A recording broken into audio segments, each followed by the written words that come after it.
जिम्मेदारी सी। आप कहाँ से हो भाई? एनआई? एनआई, अच्छा इसीलिए आप बीएलओ का सुसाइड लेटर पढ़ लीजिए। भैया क्या बात करते हैं, ये तृणमूल थोड़ी कह रहा है। भैया एनए वालों को थोड़ा सुसाइड नोट भेजो बीएलओ का, भेजिए। मैं उनको पता नहीं होगा, पर बीएलओ का सुसाइड नोट आप पढ़िए। हम तो नहीं कह रहे हैं, कोई पार्टी नहीं कह रहा है, ये बीएलओ खुद कह रहा है कि मेरा मौत का जिम्मेदार ইলেকশন কমিশন হ্যাঁ। আপনারা দেখছেন খবর ৭ দিন, সবার খবর সবার আগে। নমস্কার, প্রথমে আপনাদের সকলকে আমি ধন্যবাদ জানাই। আমাদের প্রতি বছর মানুষের প্রতি একটা কমিটমেন্ট থাকে, বিশেষ করে যেহেতু ডায়মন্ড হারবার লোকসভার আমি নির্বাচিত সাংসদ, এবং গত বছর থেকে আমরা, গত বছর বলা ঠিক না, তার কারণ এই বছরই টেকনিক্যালি আমরা স্টার্ট করেছি, কিন্তু সেবাশ্রয়ের এটা দ্বিতীয় অধ্যায়, যেটা আমরা আজকে মহেশতলার মাটি থেকে শুভ সূচনা করলাম। এর আগে বাটানগরের একটা ক্যাম্পে আমি গেছি। এখান থেকে লুঙ্গির রথতলা মাঠে যে ক্যাম্প হয়েছে, আমি সাংবাদিক বন্ধুদের সকলকে অনুরোধ করব এই ক্যাম্পের ভিতরটা আপনারা একবার ঘুরে দেখুন যে কী কী পরিকাঠামোগত ব্যবস্থা, এবং প্রত্যেকটা আলাদা ডিপার্টমেন্টের অর্থোপেডিক্স থেকে শুরু করে, কার্ডিওলজি থেকে শুরু করে, নিউরোলজি থেকে শুরু করে সব বিভাগের আলাদা স্পেশালিস্ট ডক্টর, এবং সেখানে চেম্বার ওয়াইজ আমরা ভাগ করে দিয়েছি যার যা সমস্যা হবে, এবং ব্লাড রিপোর্ট থেকে শুরু করে serology test, USG, ECG, breast cancer থেকে শুরু করে যেখানে যার যা প্রয়োজনীয়তা থাকবে আমরা আমাদের সীমাবদ্ধ সামর্থ্য অনুযায়ী প্রত্যেকটা টেস্টের ব্যবস্থা করেছি। যারা ব্লাড টেস্ট করাতে আসবে তাদেরকে রিপোর্ট সরাসরি তাদের ফোনে, তাদের নাম্বারে হোয়াটসঅ্যাপে পাঠিয়ে দেওয়া হবে 2 দিনের মধ্যে। এবং তাছাড়া যা ওষুধপত্রের ব্যবস্থা আমরা করেছি, ডাক্তারবাবুরা যেরকম উপদেশ দিচ্ছেন, যদি কারো 7 দিনের কোর্স থাকে, 10 দিনের কোর্স থাকে, 15 দিনের কোর্স থাকে, পুরোটাই যত দিনের ওষুধ তাদের প্রয়োজনীয়তা থাকবে, দরকার পড়বে, কারো 7 দিনের দরকার পড়লে 7 দিনের, কারোর 15 দিনের দরকার পড়লে 15 দিনের, পুরোটাই আমরা বিনামূল্যে, বিনা পয়সায় মানুষকে প্রোভাইড করছি। এটা আমরা আগের বারও করেছি। এবং গত বছর সেবাশ্রয় আপনারা জানলে খুশি হবেন, প্রায় 12 লক্ষ ডায়মন্ড হারবার লোকসভার বিস্তীর্ণ এলাকা জুড়ে, শুধুমাত্র ডায়মন্ড হারবার লোকসভা নয় বা দক্ষিণ 24 পরগনা নয়, বিভিন্ন জেলা থেকে পরবর্তীকালে যখন মানুষ জানতে পারলো এরকম একটা ক্যাম্প তৈরি হয়েছে যেখানে দুস্থ গরিব মানুষের জন্য আমরা এই ব্যবস্থা করেছি, বিনামূল্যে বিনা পয়সায় চিকিৎসা ব্যবস্থা, রাজ্যের বিভিন্ন প্রান্ত থেকে লোকেরা এসেছিল। এবং আমি অত্যন্ত খুশি এবং সর্বশক্তিমানের কাছে কৃতজ্ঞ যে আমি কাউকে খালি হাতে ফিরতে দিইনি। প্রায় 12 লক্ষ মানুষকে আমরা বিনামূল্যে চিকিৎসা এবং তাদের ওষুধপত্রের ব্যবস্থা আমরা করেছি। প্রায় 2000-2500-এর উপর ছানি অপারেশন করেছি।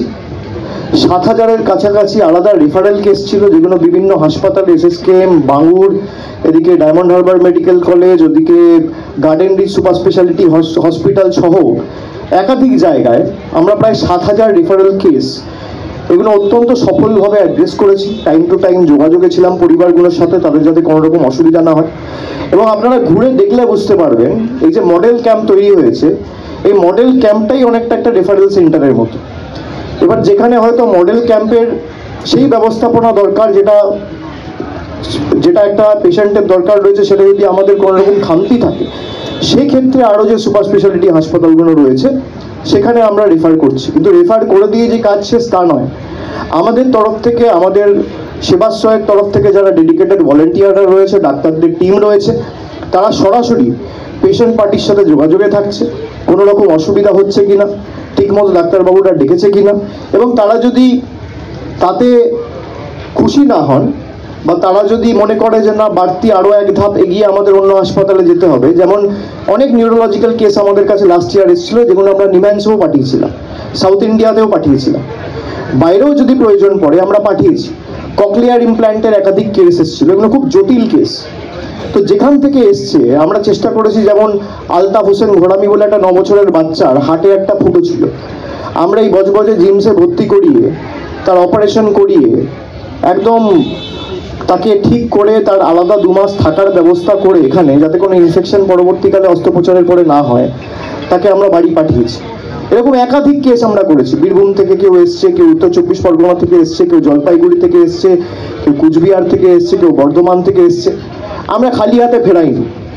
আজকে যে সেবাশ্রয়ের এই কর্মযজ্ঞ বা কর্মসূচি শুরু হলো, মহেশতলার ক্ষেত্রে দুটো মডেল ক্যাম্প আমরা করেছি, একটা নুঙ্গিতে হয়েছে, একটা বাটায় হয়েছে। এবং অন্যান্য বিধানসভার ক্ষেত্রে আমরা প্রত্যেকটা বিধানসভায় ডেডিকেটেড একটা করে মডেল ক্যাম্প করছি। আমরা 7 দিন করে আর একটা বিধানসভায় ক্যাম্পগুলো করব। এবং 7 দিন পরে, যেমন আজ থেকে শুরু হলো মহেশতলায়, আজ থেকে মহেশতলায় চলবে 7 দিন। তারপর 8 তারিখ থেকে চলে যাবে মিটিয়াবুরুজে। এবার মিটিয়াবুরুজে 7 দিন চলবে, তারপর চলে যাবে 7 দিন বিষ্ণুপুরে, বিষ্ণুপুরে বজবজে, বজবজের পর চলে যাবে বিষ্ণুপুরে, বিষ্ণুপুরের পর চলে যাবে সাতগাছিয়া, সাতগাছিয়ার পর চলে যাবে ফলতায়। একদম শেষে আমরা করব ডায়মন্ড হারবার। আগে ডায়মন্ড হারবার দিয়ে শুরু করেছিলাম, এবার ডায়মন্ড হারবারে আমরা শেষ করছি। এবং 22 তারিখ এই কর্মসূচি শেষ হবে, 23 তারিখ সরস্বতী পুজো, আর 24 তারিখ, 25 তারিখ, 26 তারিখ, 27 তারিখ, 28 তারিখ, এই 5 দিন টানা, একদিন গ্যাপ দিয়ে, খালি সরস্বতী পুজোর দিনটা সবাইকে ছুটি দিয়ে, মধ্যেখানে 25শে ডিসেম্বর, 31শে ডিসেম্বর 2-3 দিন গ্যাপ আছে। এছাড়া টানা 2 মাসে কর্মসূচি চলবে। এবং যে 5 দিন আমি বললাম, 24, 25, 26, 27, 28, প্রত্যেকটা মডেল ক্যাম্প অ্যাক্টিভ থাকবে। আগের বার সেবাশ্রয়ে যাদের পাওয়ারের সমস্যা ছিল, যে চোখে দেখতে অসুবিধা হয়, চশমার প্রয়োজনীয়তা রয়েছে, আমরা এরকম প্রায় 40,000 লোককে, 40,000 আমরা বিনামূল্যে, বিনা পয়সায় চশমা তৈরি করে দিয়েছি। এবং তাদের একজনকেও চশমাটা নিতে আসতে ক্যাম্পে হয়নি, আমাদের প্রতিনিধিরা গিয়ে তাদের বাড়িতে পৌঁছে দিয়েছে সেই চশমা। এটাই ডায়মন্ড হারবার মডেল। আমার জন্মভূমি কালীঘাট, দক্ষিণ কলকাতা হতে পারে, কিন্তু আমার কর্মভূমি এই ডায়মন্ড হারবারের মাটি। ঈশ্বর যদি মৃত্যুর পরে কোনোভাবে বিলীন না করে দেয়, তাহলে বারবার আমি এই মাটিতেই ফেরত আসার কথা ভাববো এবং ঈশ্বরের কাছে প্রার্থনা করব। আমি এই মাটির কাছে চিরকৃতজ্ঞ। তাই আমরা আমাদের সামর্থ্য অনুযায়ী যতটুকু পেরেছি করেছি। আপনাদের সাংবাদিক বন্ধুদের অনুরোধ করব যে আপনারা ভিতরে গিয়ে একবার মডেল ক্যাম্পটা দেখুন। সেখানে বিশেষ করে এক্সরেস সেকশনটা এবার আমরা পুরো আলাদা করে দিয়েছি, রেডিয়েশনের যাতে কোনো রকম কোনো সমস্যা না হয়। ওয়েটিং এরিয়া আলাদা করা হয়েছে, রেজিস্ট্রেশনের ব্যবস্থা রয়েছে, কারোর কোনো রকম সহায়তা থাকলে একটা হেল্প ডেস্ক করা হয়েছে, আলাদা ফার্মাসি করা হয়েছে, আলাদা আলাদা ডিপার্টমেন্ট করা হয়েছে। এবং সেখানে ইএনটি থেকে শুরু করে, ডেন্টিস্ট থেকে শুরু করে, কার্ডিওলজি থেকে শুরু করে, যার যা প্রয়োজনীয়তা রয়েছে সব আমরা আমাদের যতটুকু সামর্থ্য রয়েছে আমরা চেষ্টা করছি। আগের বার আমরা প্রথম শুরু করেছিলাম, আমরা অনেক কিছু এই 60 দিন 70 দিনে শিখেছি। প্রায় 2.5 মাস ক্যাম্প চলেছিল, 2 জানুয়ারিতে শুরু হয়েছিল এবং প্রায় 2.5 মাস ধরে এই ক্যাম্প চলেছিল। 75 দিনে আমরাও কাজ করতে করতে শিখেছি। এবং সেই শিক্ষা থেকে আমরা শিক্ষা নিয়ে, সেই কাজ থেকে আমরা শিক্ষা নিয়ে আমরা যতটুকু পেরেছি এবার সেই সংশোধনগুলো করে যাতে 100% ফুল প্রুফ করে মানুষকে পরিষেবাটা দেওয়া যায় আমরা চেষ্টা করেছি। আপনি এসআইআর করছেন বাংলায়, খুব ভালো কথা, করুন। আপনি বলছেন বাংলাদেশ থেকে লোক এসছে তাই বাংলায় এসআইআর হচ্ছে, তাহলে ত্রিপুরা এসআইআর হবে না কেন? ত্রিপুরা তো বাংলার বর্ডার, ত্রিপুরা তো বাংলাদেশের বর্ডার, মেঘালয় তো বাংলাদেশের বর্ডার, মিজোরাম তো বাংলাদেশের বর্ডার। বিজেপি নেতারা বলছে 1 কোটি রোহিঙ্গা, 1 কোটি। কতদূর পড়াশোনা করেছে আমি জানি না, আর কে এদের ইনফরমেশন সাপ্লাই করে আমি তা নিয়েও ভিতরে ঢুকছি না। 1 কোটি রোহিঙ্গা। আচ্ছা, রোহিঙ্গা যদি বাংলায় আসে তাহলে হয় অরুণাচল হয়ে আসতে হবে। মায়ানমারের সাথে তো বেঙ্গল বর্ডার শেয়ার করে না, মায়ানমারের সাথে বর্ডার শেয়ার করে অরুণাচল প্রদেশ, নাগাল্যান্ড, মিজোরাম, মণিপুর। এই 4টে রাজ্যের মধ্যে একটা রাজ্য এসআইআর হচ্ছে না, তাহলে বাংলায় হচ্ছে কেন? আপনার ইন্টেনশন কি? আপনার ইন্টেনশন যদি ইনফিল্ট্রেশন আটকানোই হতো, অবৈধ অনুপ্রবেশকারী শনাক্তকরণ করে তাদের চিহ্নিত করে ডিপোর্ট করাই হতো, তাহলে আগে তো যেখান দিয়ে ঢুকছে আপনারা সেখানে ঢুকবেন। লজিকটা তো বলতে হবে। এবার সে নিয়ে যখন পার্লামেন্টে ডিসকাশন চাওয়া হচ্ছে, বলছে বিরোধীরা ড্রামা করছে। ভাই, কিসের বেসিসে? আপনাকে তো বলতে হবে আপনি বাংলায় করুন, কিন্তু বাংলাকে সিলেক্টিভলি আপনি বাংলার মানুষকে মৃত্যুর মুখে ঠেলে দিয়ে খালি আপনাদের রাজনৈতিক স্বার্থ চরিতার্থ করতে পুরো ইউনিয়ন গভর্নমেন্টের মেশিনারিকে ব্যবহার করে নামিয়ে দিচ্ছেন। আর আমি তো বলেছি, যারা বলছে যে এসআইআর হলে তৃণমূলকে দেখা যাবে না, তৃণমূলকে পাওয়া যাবে না, আর তৃণমূলের ভোট শতাংশও বাড়বে, আসন সংখ্যাও বাড়বে। আমি 1 মাস আগে চ্যালেঞ্জ করেছি, বিজেপির নেতারা অ্যাকসেপ্ট করছে না কেন? যেভাবে 2021-এ আপনাদের লেজে গোবরে করে হারিয়েছিল তার থেকেও বেশি শিক্ষা আপনাদের দেবে, এবং তৃণমূল কংগ্রেসের ক্ষেত্রে ভোট শতাংশ, আসন সংখ্যা দুটোই বাড়বে। আর যদি বাড়ে তাহলে আপনি 10 কোটি বাংলার মানুষের কাছে ক্ষমা চেয়ে 2 লক্ষ কোটি টাকা, যেটা বাংলার অধিকার, প্রাপ্য পাওনা, এটা কারোর মামার টাকা না, বাবার টাকা না, দাদুর টাকা না, ঠাকুরদার টাকা না, পৈতৃক সম্পত্তি না, এই টাকা আপনাকে 7 দিনে ছাড়তে হবে। বিজেপির যদি ক্ষমতা থাকে তাহলে বিজেপি চ্যালেঞ্জ অ্যাকসেপ্ট করুক। আমি তো 1 মাস আগে বলেছি, করছে না কেন? আমি ইলেকশন কমিশনকে চ্যালেঞ্জ করছি। তৃণমূল কংগ্রেসের কাছে ডিজিটাল এভিডেন্স রয়েছে। আপনি যদি মনে করেন যে আপনার কাছে উত্তর রয়েছে এবং আপনি সত্যি সদুত্তর দিতে পেরেছেন, আপনি রিলিজ করুন, তারপর আপনাকে কোর্টে নিয়ে যাব আমরা। আমি যখন বলছি আমি ভেবেচিন্তে বলছি, আমি হাওয়ায় কথা বলি না। তো বিজেপি ভেবেছিল এসআইআর হবে আর ড্যাং ড্যাং করতে করতে বিজেপি জিতে যাবে। তাই যদি হয় তাহলে আমার চ্যালেঞ্জ অ্যাকসেপ্ট করুক। নির্বাচন কমিশনকে ব্রিফ করে বলা হয়েছিল যে 1 কোটি ভোট কেটে দাও। অনেকে বলছে যে বাংলায় বিএলওরা ওই ভয়ের পরিবেশকে তৈরি করেছে। এই যে একের পর এক লোক আত্মহত্যা করছে, তৃণমূল বলেছে যে 1 কোটি নাম বাদ যাবে? রাজ্য সরকারের কেউ বলেছে? মুখ্যমন্ত্রী বলেছে 1 কোটি নাম বাদ যাবে? আমরা তো বলিনি, বলেছে বিজেপি।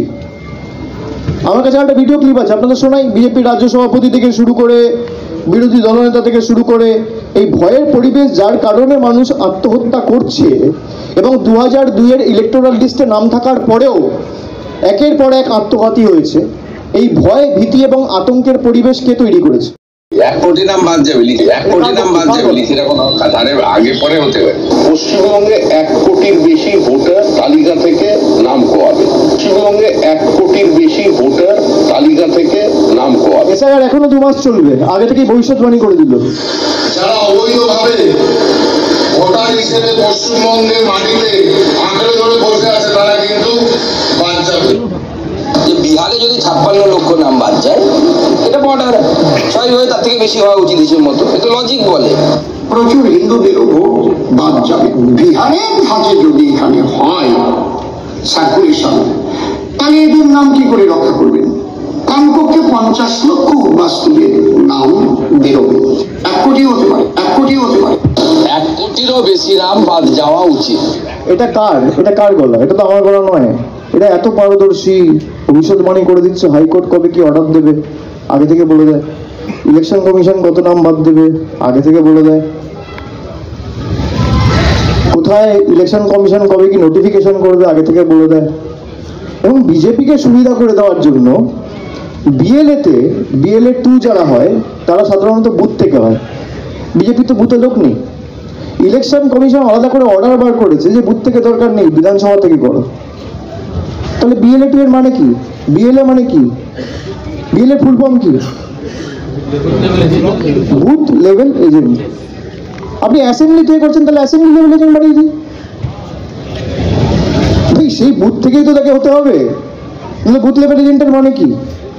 আমার বুথে বসানোর লোক নেই, আমার বুথে ইভিএম র্যান্ডামাইজেশনের দিন ইভিএম চেক করার লোক নেই, কাউন্টিং টেবিলে কাউন্টিংয়ের দিন বসার লোক নেই, আর আমি দায়ী করছি তৃণমূল কংগ্রেসকে।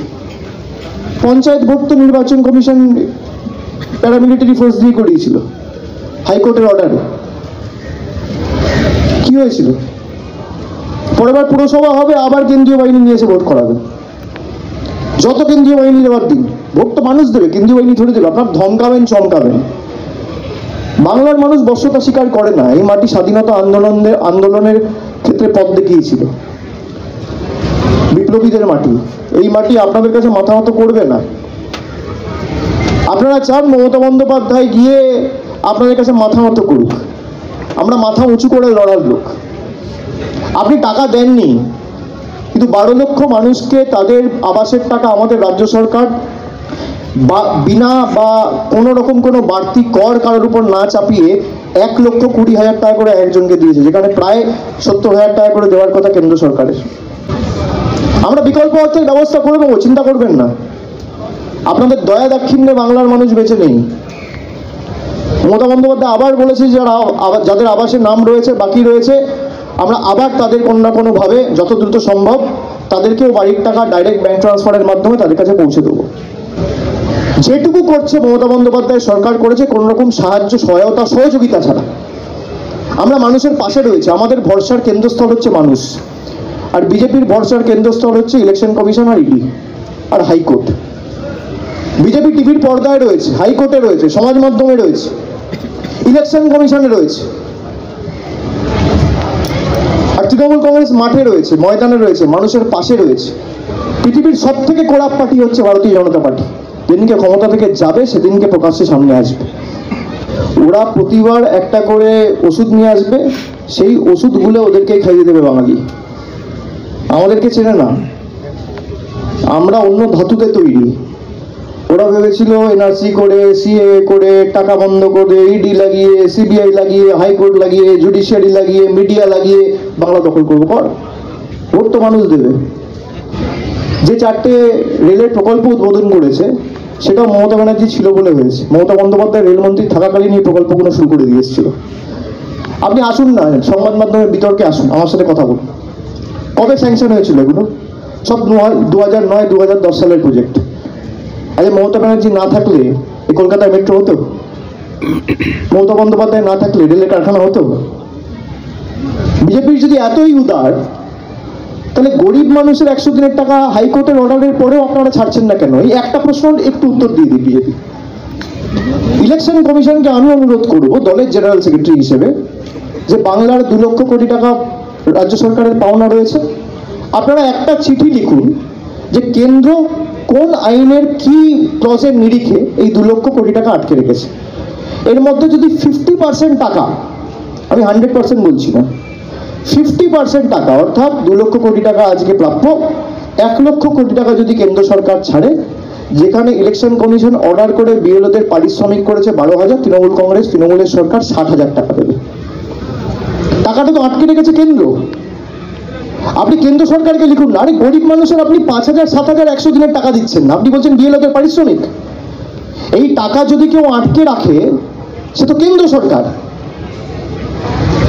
এই যে ডিএ নিয়ে মামলা হচ্ছে, জানা উচিত কি প্রতিকূলতার মধ্যে দিয়ে সরকার চলছে। এই 2 লক্ষ কোটি টাকা যেটা বাংলার পাওনা, এ তো বিজেপির নেতাদের পৈতৃক সম্পত্তি না, মানুষের টাকা। আপনি 50% টাকা ছাড়ুন। নির্বাচন কমিশন যেখানে 12,000 টাকা দেওয়ার কথা ঘোষণা করেছে, তৃণমূলের সরকার 7,000 টাকা দেবে, 60,000। খালি চিঠিটা লিখুক, টাকা দেবে না দেবে পরের কথা। খালি নির্বাচন কমিশন চিঠিটা লিখুক, তার 24 ঘন্টার মধ্যে প্রত্যেকটা বিএলওর অ্যাকাউন্টে টাকা ঢুকবে। নির্বাচন কমিশন লিখবে? নিরপেক্ষ হলে লিখতো। যারা বসিয়েছে তাদের বিরুদ্ধে কিভাবে লিখে? মজুমদার একটা নতুন কথা বলতে শুরু করেছেন যে আপনি নাকি নন্দীগ্রামে শুভেন্দু বাবুর বিরুদ্ধে নির্বাচনে দাঁড়ানোর প্রস্তুতি নিচ্ছেন, না তাই জন্য বিভিন্ন সুকান্ত মজুমদারকে বলুন, ওটা ওনার মনের সুপ্ত বাসনা হতে পারে, কিন্তু তৃণমূলের আভ্যন্তরীণ বিষয়টা তৃণমূলের উপর ছেড়ে দিক। আমাকে দল যেভাবে যেখানে কাজে লাগাবে আমি সেখানে সেভাবে কাজ করব। আমাকে যদি বলে নন্দীগ্রামে দাঁড়াও আমি দাঁড়াবো, আমাকে যদি বলে দার্জিলিংয়ে দাঁড়াও আমি দাঁড়াবো। আমি অন রেকর্ড বলছি। আর সুকান্ত মজুমদার যদি অতই পারদর্শী হতো তাহলে 8,000 ভোটে জিততো না। सर, बीएलओ का डेथ को लेके बीजेपी की तरफ से ये कहा जा रहा है कि जो भी डेथ की घटना सामने आ रही है, तृणमूल कांग्रेस की तरफ से उसको एसआईआर के कारण मौत हुआ है ऐसा चिपका दिया जा रहा है, क्या कहेंगे इसमें? तो मैं नहीं कह रहा हूँ, बीएलओ खुद कह रहे हैं कि मेरा मौत के जिम्मेदार इसी। आप कहाँ से हो भाई? एनआई? अच्छा, इसीलिए आप बीएलओ का सुसाइड लेटर पढ़ लीजिए। भैया क्या बात करते हैं, ये तृणमूल थोड़ी कह रहा है। भैया एएनए वाले को थोड़ा सुसाइड नोट भेजो बीएलओ का, भेजिए। मैं उनको पता नहीं होगा, पर बीएलओ का सुसाइड नोट आप पढ़िए। हम तो नहीं कह रहे हैं, कोई पार्टी नहीं कह रहा है, ये बीएलओ खुद कह रहा है कि मेरा मौत का जिम्मेदार इलेक्शन कमीशन है। जिस बीएलओ को इलेक्शन कमीशन ने खुद अपॉइंट किया, तो आप मेरे से क्या सवाल पूछते हैं? इलेक्शन कमीशन से पूछिए। অভিষেকের মতো সাংসদ কজনই বা মেলে, অভিষেকের মতো সাংসদ কজনই বা মেলে।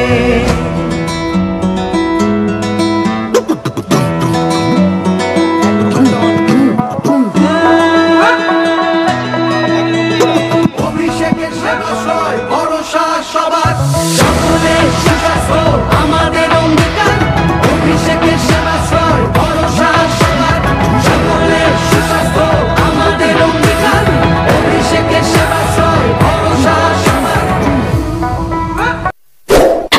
তাজা ও গুরুত্বপূর্ণ খবর পেতে খবর সাথী চ্যানেলটি সাবস্ক্রাইব করুন এবং নোটিফিকেশন পেতে বেল আইকনটি টিপুন।